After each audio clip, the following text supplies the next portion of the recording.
This podcast is sponsored by nobody. Hey troopers, this is Allison Croft, Baby McNulty and Trancers, and you're listening to Tommy Throwback Kovac on Splat from the Past. Say, who's the skirt? Nice. Hey dudes, welcome to Splat from the Past, the only 80s themed horror and sci-fi show where things could get totally radical. Now today is a very special episode of Splat from the Past because I will be welcoming Brian Tanner himself from ALF, Benji Gregory. Benji and I, we were supposed to do this last week, and then some things came up. I guess he was moving to a new house or apartment or something, and so we had to reschedule. But Benji will be on today. You know, I grew up watching ALF, as I'm sure a lot of you did. And of course, he was also in Mr. Boogedy, the ABC TV movie of the week, which spawned the sequel, Bride of Boogedy, which he was not in. He also guest starred on the Twilight Zone reboot, Amazing Stories, Punky Brewster. He was in Jumpin Jack Flash with Whoopi Goldberg. And he did a lot of great stuff in the 80s, and then he got out of the business. I'm going to find out what happened as well. And I cannot wait. So, here is my interview with Benji Gregory. Hello? Hey, Benji, welcome to the show, sir. How are you today? I'm doing okay. I just walked in. Yeah, just walked in, you were out? I just walked into the apartment I just moved into. Mm-hmm. Well, how's it going? It's going pretty good. It's going pretty good. I want to thank you so much for taking the time today. This is an absolute honor. Oh, pretty cool.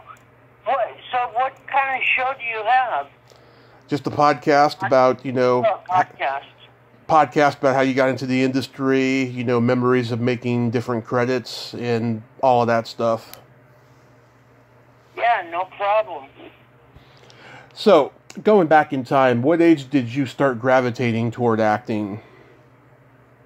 Actually, I got my first acting job when I was 13 months old. I think I was in like a hot dog commercial. Wow. Yeah, so obviously I didn't choose to do that, but my mom put me up for it, and also my grandma, I think, had a part in it. Yeah, so your parents were in the business? Well, my dad was in the business when he was a kid, but I think he was in a couple episodes of Dennis the Menace or something like that. Oh. And also, my uncles were both child actors, but none of them really continued on, kind of like me. Yeah. So your parents, they obviously were not reluctant for you to enter the business, because they were in the business as well since they were kids. Well, I think my grandma really encouraged it. She was a manager, and then she was an agent, and so she was always on the lookout for cute kids, and she's kind of helped me out, starting out at least. Right. So it just started out with the commercials, and then eventually became the TV series? That's right, yeah. I did mostly commercials as a young kid. I was in an episode of TJ Hooker, Punky Brewster. Right. All kinds of stuff like that. A lot of shows from the 80s. But, it was, started out in commercials. I probably did, 50 commercials as a kid. But, I started out when I was 8. Right. So it says here, you did the A-Team. I just interviewed the director of that episode, Tony Mordente from West Side Story. I just interviewed him a couple of months ago. Really? Yeah. What do you remember about doing that show? Was that, Hot Styles or something? Yeah. I remember, Marky Post was my mother in that episode. You might know that. Right. You just researched it.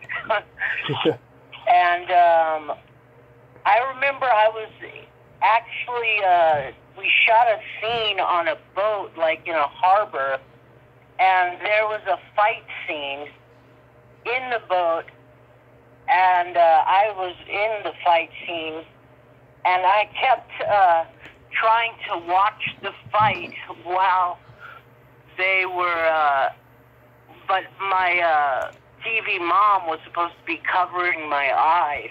Yeah. But I was like pulling down her hands, trying to watch this fake fight. So that's what I pretty much remember of that.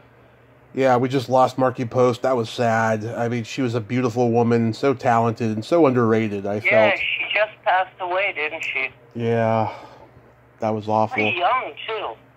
Yeah. Well, she was about 70. 70s? Yeah, she was about 70 or something. Yeah. Yeah, it's that. Then you did Went on to Night Court. Night Court. Yeah, she'd been on The Fall Guy before that. Right. She's from my hometown, too, in the Bay Area. Oh, really? Is that true? Yeah. You're in Reading? That's where I live currently, yeah. How far is that from San Francisco? About 3.5 hours. Oh, okay. It's like I guess it's Redwoods territory. Yeah, it's a country area. There's nothing to do here, pretty much. There's nothing exciting. We have like 2 theater companies and like a couple entertainment venues, and nothing exciting really happens here. You can produce podcasts, I guess, huh? Yeah, that's why I'm home all the time doing this, because there's nothing to do here. And then, you did T.J. Hooker. Did you interact with Shatner? Yeah, I did, and when he was wearing his officer's outfit. Right. Yeah, I remember meeting Shatner. I think I was in a funeral scene, and I remember getting really scared because they were shooting off guns. I guess they had blanks, but they were shooting off like rifles, and I was crying every time they shot a take. And the director really loved that because, I think it was supposed to be my father who died or something. Mm-hmm. So he liked the fact that I was actually crying for real. Yeah, he just got back from outer space. He's like the oldest man to ever go to outer space. Yeah, I saw that the other day. That was hilarious when he landed and he was talking to Jeff Bezos. Yeah. So enthusiastic. I know a lot of fans. I never want to lose this feeling. Yeah, I know a lot of fans who met Shatner. They wish that they had left him there on another planet because he's not very nice when you meet him at conventions. Is that true? Well, I know George Takei hates him. Yeah. Takei, I'm not sure how you pronounce that. Right. Oh yeah, I know the legendary tension between those two. Also, Candace Cameron was in that episode, too. Do you remember much about her? In which episode? In that episode of T.J. Hooker. Oh, no, I don't remember her, but she actually is from Simi Valley, Right. her and her brother, and that's about 15 minutes from where I grew up in Thousand Oaks, California. Right. I'm sure you saw both of them, at Warner Brothers Studios when you were on ALF, because their shows were also at Warner Brothers. Well, we actually didn't shoot ALF on a studio lot. It was shot in an old, I don't know if you remember, but CNR Clothing They made, like, yeah. suits. Oh, yeah, I remember them. It was an old, like, suit factory, and they just cleaned it out, and they built the set inside of the gutted-out suit factory. Right. I remember CNR. But yeah, that was kind of, I kind of didn't experience the studio life, but the cool thing was they shot the Wonder Years right across the street. Oh. Nice. You did a two-part episode, I remember very well, of Punky Brewster. How was working with Soleil on that show? I actually had no scenes with her. Okay. But I remember being really jealous of her because one day I saw her back in, like, the dressing room area, and she was talking to her mother, I think, and she was like, should I open all the presents now? It was probably her birthday or something, but I assumed, like, she gets presents daily, and she gets to open presents all day long. So I was, like, really jealous. I was, like, a 7 or 8-year-old kid. Yeah. I remember when you were on Amazing Stories, that was one of the few episodes that actually didn't have any huge, like, stars in it. What do you remember about that? Alamo Job. Yeah. Actually, I guess there wasn't any big stars, but the guy who played Alamo Job I think he was in the movie The Black Beauty. Right. Anyways, they hired him because he was a natural at riding a horse. Yeah, Kelly Reno. Yeah, I guess that's probably one of the reasons they casted him in that horse film too. Yeah. Because I guess he grew up around horses or something. I don't know. But yeah, he did all of his own stunts in that. Yeah, I'm impressed that you remember the name of the episodes that you were in, because most people don't remember that. Yeah, I guess they kind of stick out for some reason. Yeah, like you remember, like, seeing the script with the title and all of that? Well, yeah, on certain shows, yeah. But, I mean, a lot of the stuff I did was probably pre-reading age, if you can believe that or not. Yeah. You were on the 80s reboot of the Twilight Zone, Night of the Meek. That was a great cast in that episode. Did you like doing that? Was that... Have you seen that? I saw it one time, like back in the, I think early 2000s on the Sci-Fi Channel or something. Oh, yeah, I don't really remember that too well. Was there like a Christmas scene in that, or a turkey scene or something? God, it's been so long since I've seen it. It may very well have happened. Yeah, I must have been real young for that. Yes, as a matter of fact, there was a Christmas theme in that. I'm looking it up. Right, yeah. I kind of remember they were pulling out stuff from the table, and it was like a never-ending, like a grab bag or something like that, and like that was an effect that they kept pulling out stuff when the bag should have been empty. Right. If you can picture that, I guess I'm not explaining it too well. No, I get it. I'm sure I could find that episode on YouTube later. Richard Mulligan, William Matherton, Bill Henderson, Shelby Leverington, Jeff Kober, Lorenz Tate, Joanne Barron. That's a great, like, powerhouse cast for a guest starring episode of the Twilight Zone reboot. Yeah, that's kind of funny. Yeah, that's like something I don't think something you could pull off nowadays, with, agents asking for a ton of money and just egos clashing and all of that stuff. Well, they get all these people before they're, big celebrities, I guess.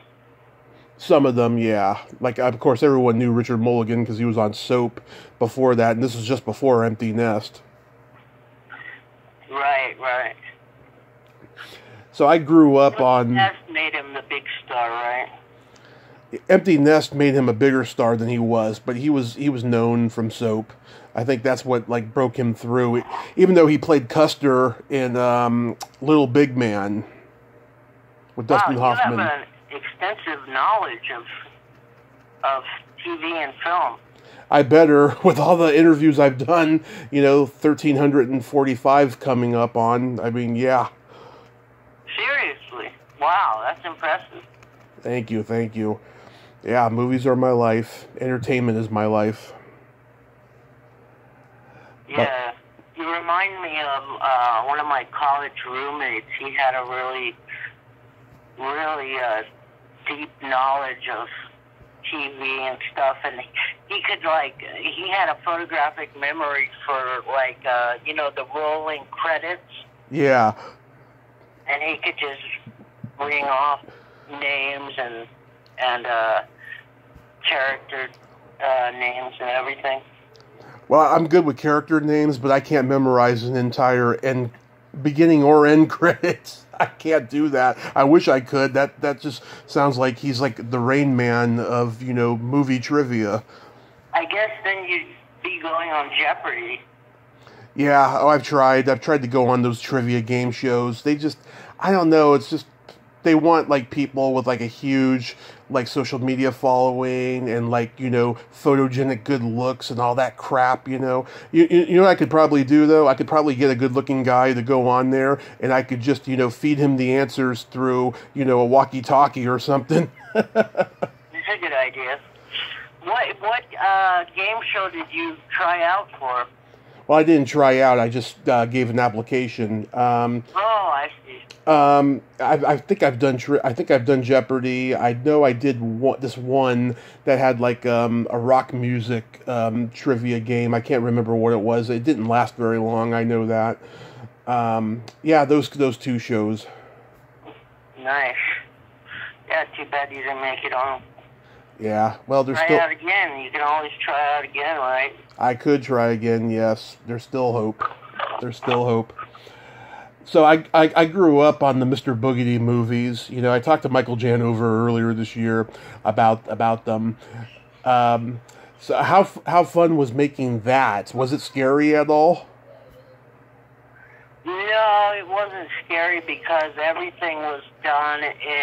That was shot on film, so everything was done in 30, second takes, and it's all cut together. So there's nothing that was really scary. I guess maybe the first time I saw Mr. Boogedy in full outfit, maybe I was a little shocked.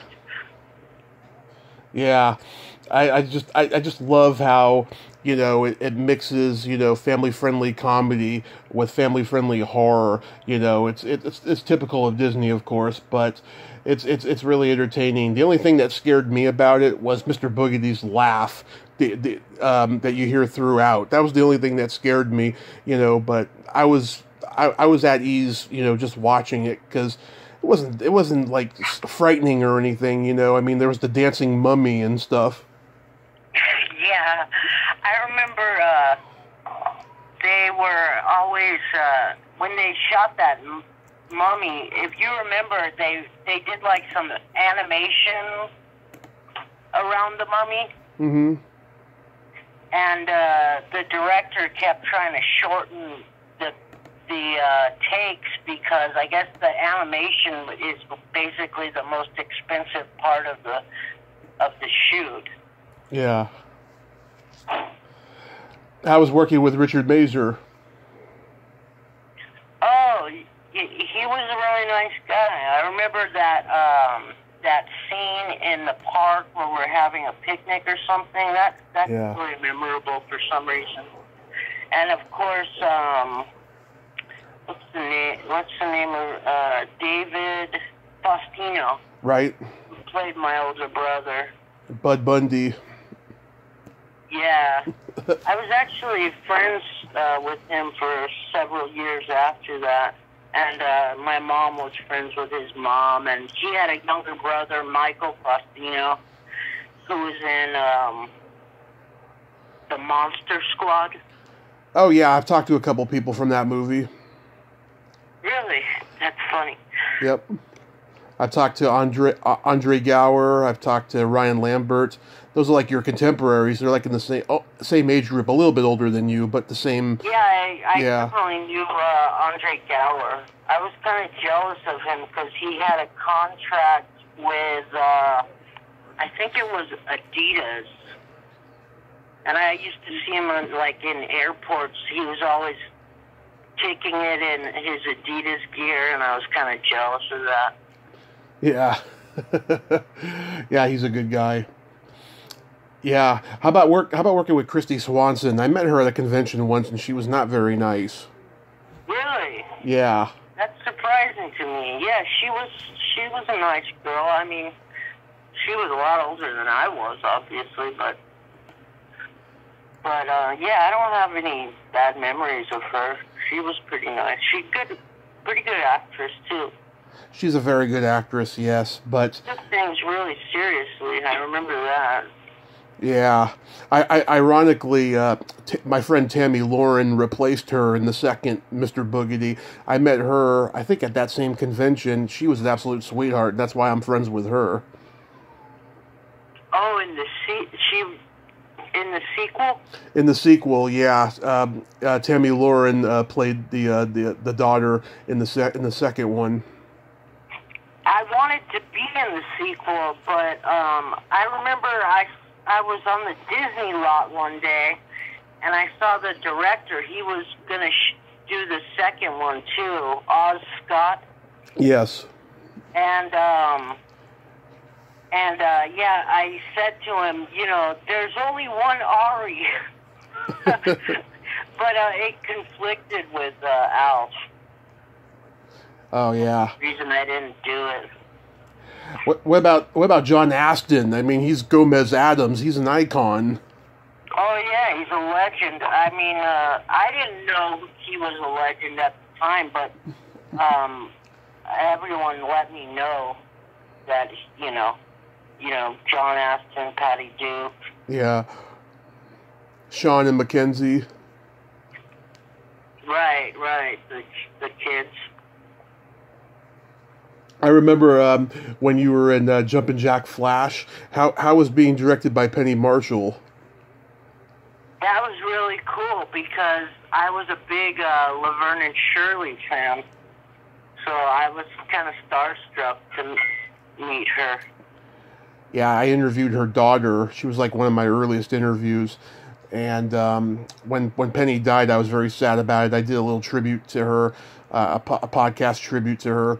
And I don't do solo podcasts, but for her, I felt like I had to because I thought she was the queen of comedy, and I needed to pay my respects to her. Yeah, for a while, she was like one of the biggest directors in Hollywood. Oh, yeah. Big, Awakenings, A League of Their Own, The Preacher's Daughter. She did a lot of good movies. Right, yeah. She's an amazing person. Very talented. Yeah. Do you remember anything about Whoopi? I just remember that she was very funny and always cracking jokes. I didn't work with her too much, but, yeah, I think I just had maybe one or two scenes with her, actually. Yeah. They might have cut one out. I don't remember, but I got a little disappointed when I went to the premiere because a couple of my scenes, I actually had a little bit of a bigger part in that. Oh. But they cut, a couple of them were left on the cutting room floor, as they say. Yeah. I remember Kelly Martin from Life Goes On plays your sister, and she says, "Should I write KGB on this cake?" Oh, yeah. That's not a kid's joke. Yeah. It's a great line, though. And Annie Potts played your mother. She's a great actress. I appreciated that film a lot more when I got older. Yeah. It's actually a pretty good film. It is. It's very underrated, you know. I think because Whoopi was coming off of The Color Purple, which was a drama, you know, and she had an Academy Award nomination, I think the public expected too much from her, you know, because I'm sure there was people out there that wasn't familiar with her stand-up, you know, and so they were like, okay, why is she going from drama to comedy, you know? Yeah, I think she was just sort of breaking out at that point, huh? Mm-hmm. Absolutely. And, of course, we know now, you know, she's a talk show host on The View, you know. And a legend. And a legend, yeah.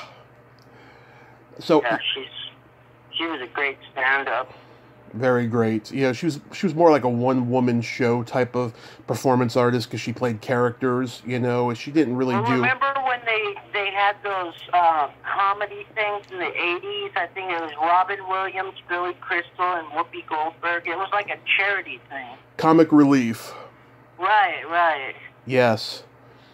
I heard someone talking the other day. This guy was promoting a book he wrote about the homeless situation in San Francisco, and he said that those comic relief specials gave everyone a disservice because it seems like it was centered on helping, you know, just people who were homeless because of economical reasons and not because of drug addiction.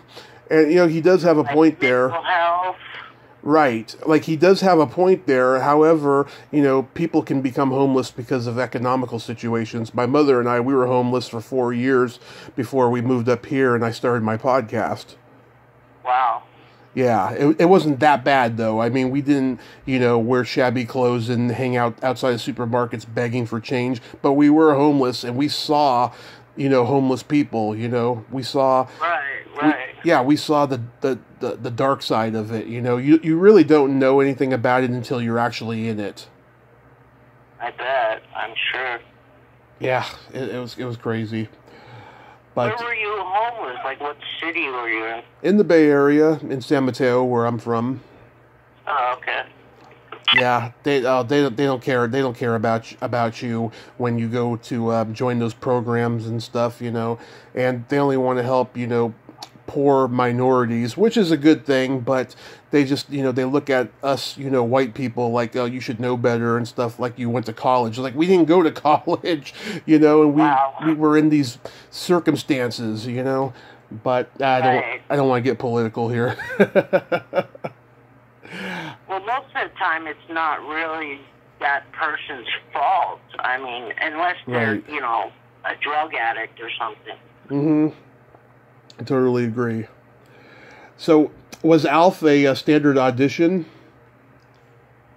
Alf was probably the longest audition process I had ever been involved in. Mm-hmm. It was probably 10 callbacks. Mm-hmm. You know, you start with you know, an assistant director, and then you move up to like a producer or an associate producer, and then you go up to, you know, maybe you know, Paul was started doing some of the callbacks with me, you know, because they wanted to see how we'd interact. Right. And then I got to eventually Tom Patchett and Bernie Brillstein, I think, were in the final callback. And I remember that final, it was between me and one other kid. I don't know if you remember the movie Flatliners. Yes.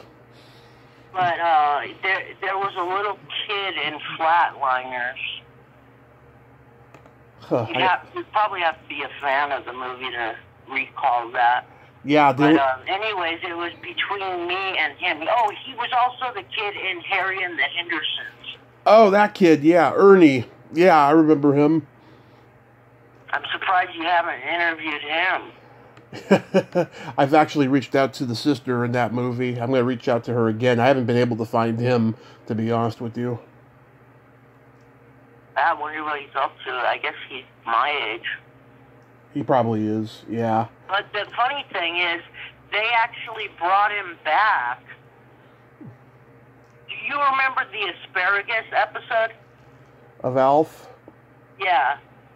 Ooh, no, I don't remember that one. Well, there was an asparagus episode where I was dressed up as an asparagus, and Willie wrote the song. It was like a school recital, and he was my partner in the song. They brought the same kid back, the kid from Harry and the Hendersons, to be my partner in that song, school recital. Yeah, I don't recall that episode. It was a song about asparagus, so I doubt you remember that. Well, something I've learned that when certain shows go into syndication, not every episode goes on the air. There's always going to be one or two episodes that will never be shown in syndication for whatever reason. That probably was one of them, unless it was always on and I didn't see it. You know. That might be true. I remember when I learned, I always thought there was 99 episodes of Alf, and then I went on IMDb one time, and I think it said there was 102 or 103. Mm-hmm. Kind of surprised to learn that. Well, yeah, it's been widely written in recent years of the internet that making that show was a living hell. Like what happened? Like they had to pay special attention to the puppet at all times, technically, right? I'm surprised that kind of got out to be, wider knowledge. You know? Yeah. Because it wasn't really known at the time. Yeah. Everyone had just assumed it was like, a day at the park. Right. Yeah. They think it's like, working with the Muppets or Sesame Street. You guys had a laugh track, no audience, right? We shot the very first episode with an audience, and they realized real quick it wasn't going to work. Yeah. Because of the slow, very slow style of shooting, technical issues, and with the puppet and everything. Of course, at the time, I wasn't allowed to even mention that he was a puppet. Right. I mean, from what I read, it got to the point where Max got really frustrated that he allegedly, attacked Alf or something like that. Yeah, I think that was during a rehearsal.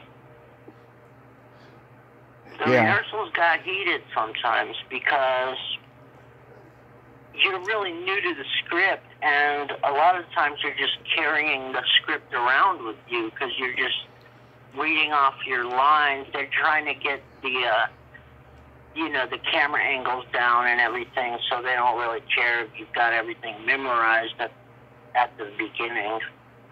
Yeah. But, so maybe you heard that one time Max blew up at me, freaked me out really bad. I didn't hear that story, no. Oh, yeah, it was an episode where Alf had to get trapped in, like, a box. Mm-hmm. I remember that one. Because every 150 years he goes through some kind of evolutionary process where he is really violent or something like that. Yeah. I remember that. He tricks me, and he does a reversal, and he puts me in the box. I was reading my lines in the box, and there was only a little light coming through, and it was the beginning of the week, so I was reading off the script, and I flubbed a line, and Max was probably strung out. Mm-hmm. And he flipped out on me. I was like a 9-year-old kid. Yeah. Trying to read in the dark. Wow. So, yeah, he was very apologetic, though. And he just stormed out of the studio mad, after the final episode wrapped. He didn't even go to the wrap party. Yeah, that's true. Yeah. That's sad. I mean, after the final episode, everyone was kind of giving hugs and everything because we kind of knew it was going to be the last episode. And turn around, he's gone. God. I mean, even with all that negativity, I mean, did you guys really become a family at least? Yeah, we got really close. Especially me and Shadeen. Mm-hmm. I was pretty close with Max, too. Andrea Ellison, I think the first season we were in school together. So we got to be pretty good friends, too. I remember, what's his name, was in a couple episodes playing her boyfriend, the karate guy, Kurt Mckinney. Kurt Mckinney? Not familiar.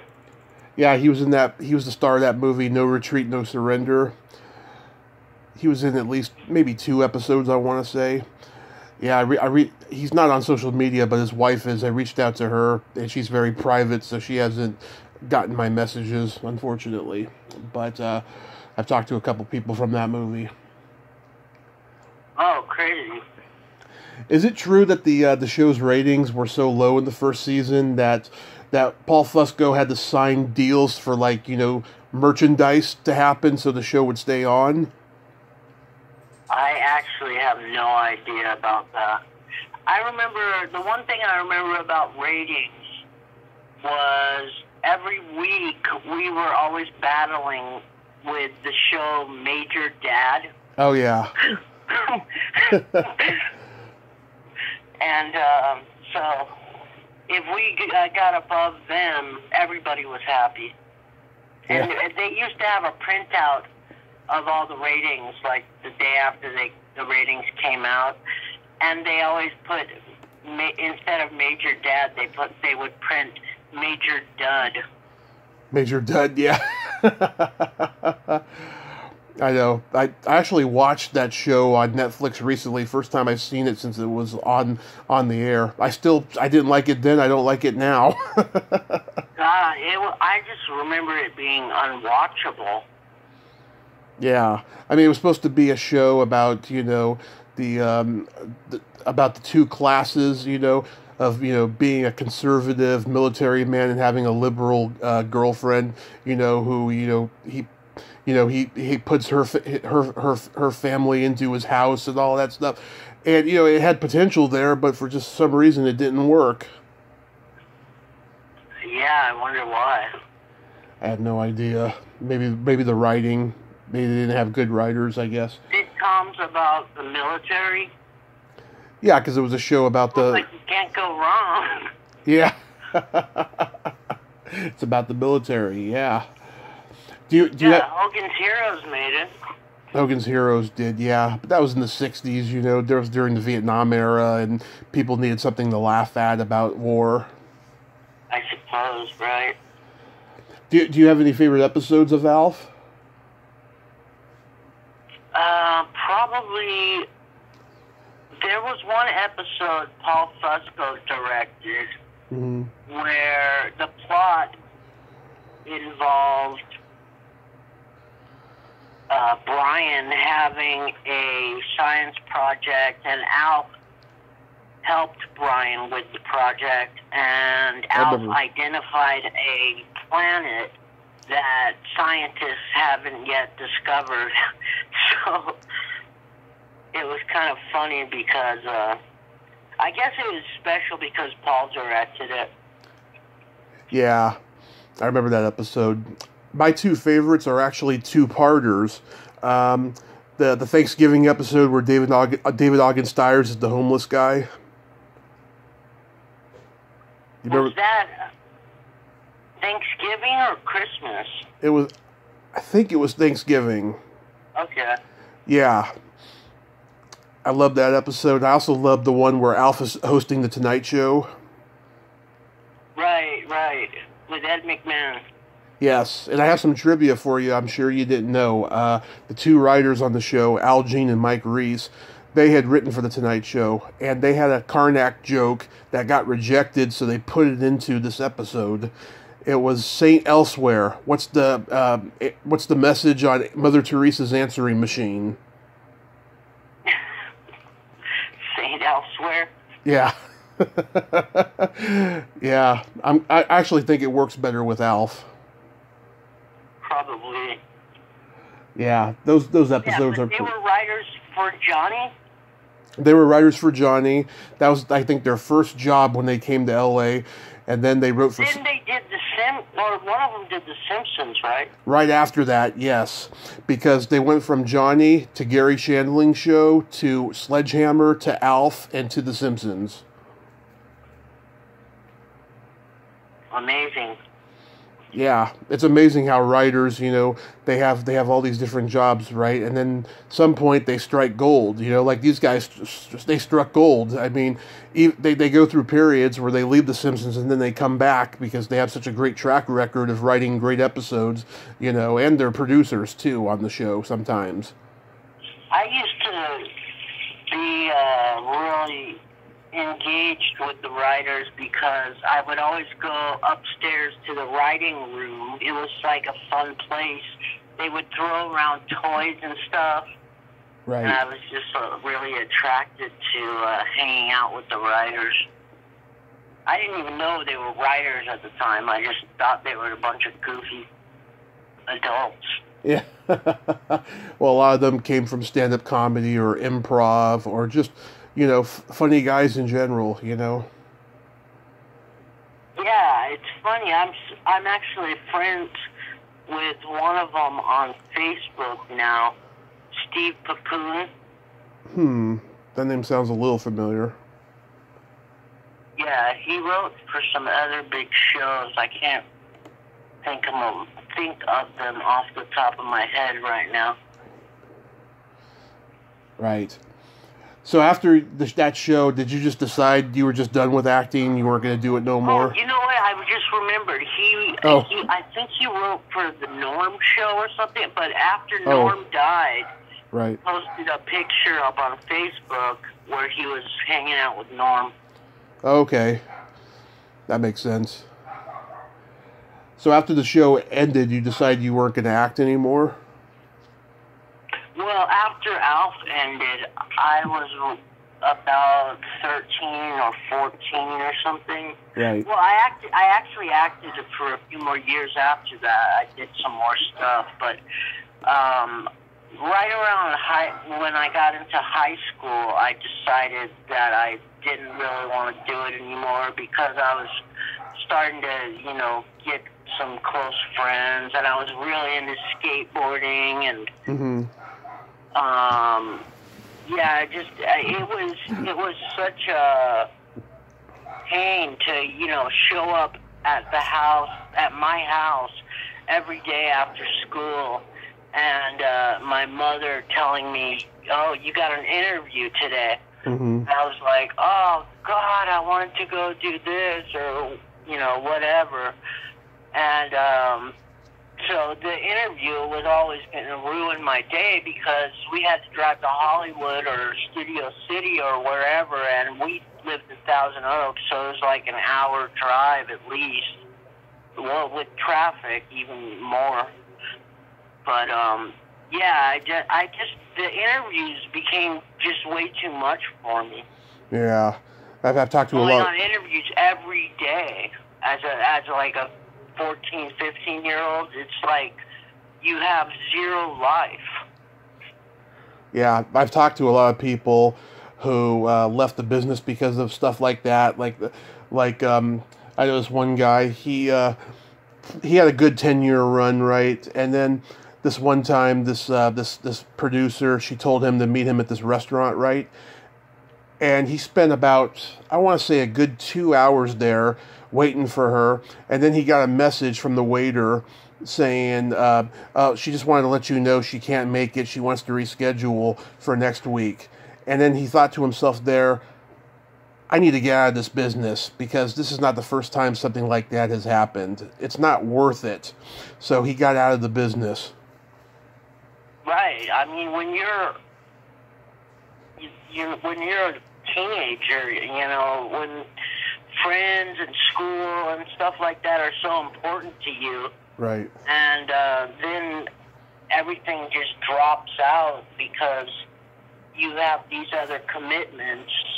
It just becomes such a hassle and such a pain and so disappointing at times. I know. This guy, he was 30 at the time, and he had like a wife and a couple of kids at the time. And he was just like, I need to get a real job because this is just way too much for me. So he got out of it. But did you join the Navy? I did. I was in the Navy for a couple years. Mm-hmm. I think I joined the Navy when I was about 25, 24. Oh, you waited a while. Yeah, I was one of the older guys in boot camp. I remember that. Yeah. Was that a good experience overall? It was a good experience because I got, a lot of benefits and stuff like that.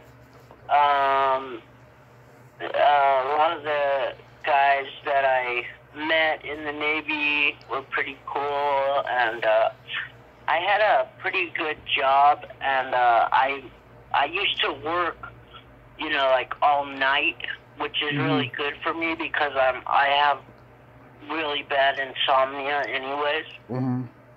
And then they moved me like to the kitchen, which totally sucked, and it just totally threw me off, and I actually ended up like missing a bunch of days because I just couldn't get out of bed, Mm-hmm.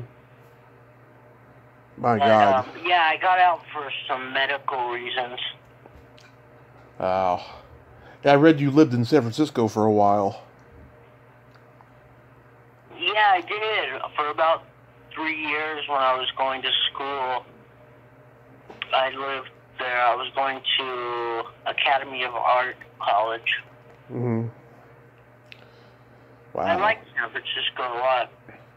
I like the way it used to be. It's different now, A lot of homeless people on the streets.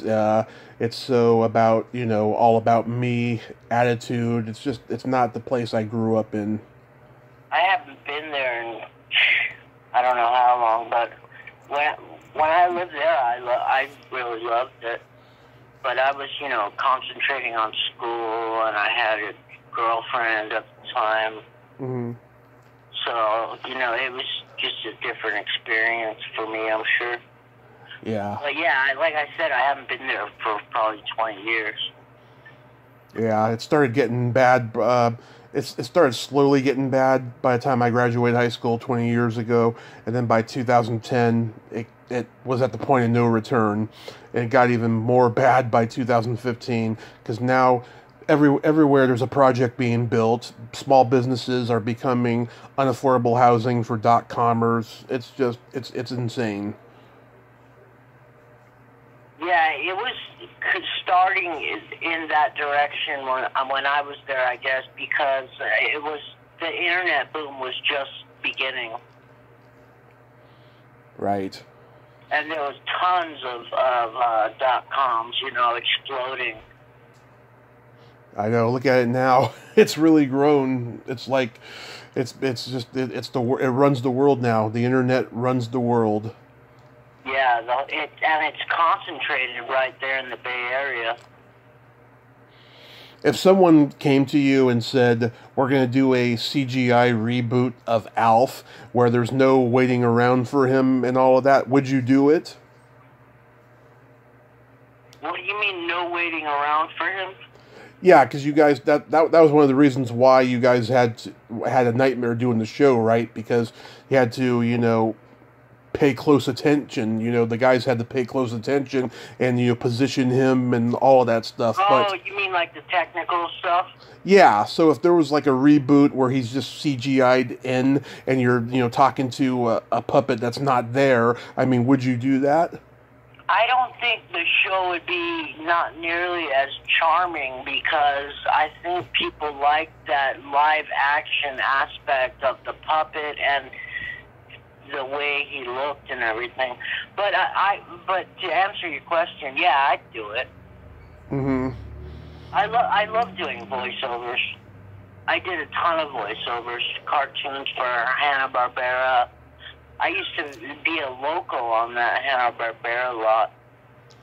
Really? Well, there was an Alf cartoon in the 80s that was on Saturday mornings on NBC. But what I mean is, like, say like it's like Who Framed Roger Rabbit or something, where all the humans are there and they're talking to a puppet that's not there, and he's just, digitally put in. That's the kind of reboot I was referring to. Oh, not voiceovers? No, not voiceover. Oh, okay. Yeah, I'd probably still do it because I kind of miss it at this point. Yeah. So what are you doing these days? These days, I'm actually been struggling with mental health issues, and but I do some video work and stuff like that. Right. Just kind of off on my own. I'm sorry you're struggling with the mental health issues. I mean, do you take medication? Is it controlled? Do you go to therapy? Right. Well, that was one of the things I was referring to when I mentioned, when we were talking about the Navy. Mm-hmm. I mentioned the benefits because I'm able to go to the VA and see a psychiatrist and get medications and everything. And it's all really cheap or free. Right. So that's a good thing that the Navy brought for me.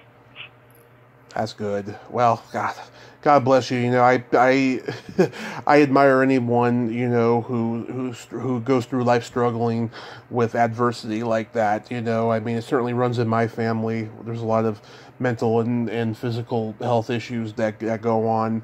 I think survival is a very important thing. Well, it all sort of came crumbling down at about age 26 or so. I just got really affected by depression and especially bipolar disorder. Sometimes I go for like 4 or 5 days without sleep. Like Mm-hmm. I'm on 3 days without sleep right now. Oh, that's awful. I know how it is though. I drink a lot. I just don't get tired. It's so weird. I like the last two or three nights. I'm like pacing. I just don't feel tired. It's like I always ask my psychiatrist. Like she'll be questioning my insomnia or asking questions about it, I should say. And I'll ask her. I'll say, well, why do you go to bed? Well, it's because you feel tired, right? Right. Well, I just never get that feeling of being tired. It's kind of weird. Because I do so many interviews, I drink a lot of coffee, and there's some times where I get very little sleep. I know how that is, but I couldn't imagine, not getting, any sleep because of anything else, though. But I applaud you, for, writing it out. Well, I've actually, if you go for like 4 or 5 days without sleep, Mm-hmm. you actually will start hallucinating and stuff, and I've ended up in the hospital a few times. My God. Because I've been just totally loopy, or I don't know how you describe it, but hallucinating and stuff like that. Wow. Well, you better take good care of yourself, Benji. Thanks. Well, I want to thank you so much for coming on today, and I hope an Alf reboot does happen in the future and that you're involved with it. Yes, I wish you continued success with your podcast. Thanks for having me on. Can you tell me the name of your podcast? Splat from the Past. Flash from the Past? Splat. S-P-L-A-T. Oh, Splat. Okay. Cool. Yeah, thanks for having me on. My pleasure. You have yourself a great day, and please stay safe. You too. Okay. Bye-bye. Talk to you later. Talk to you later. Well, there you have it. Benji Gregory. Ain't he a cool dude? Man, he's so brave going through life, struggling with mental illness like that. But he is just amazing. I admire him. Great guy, too. And I hope we see an Alf reboot in the future. Well, until next time, this is Tommy Throwback Kovac saying, there's no shame in living in the past, because the present sucks.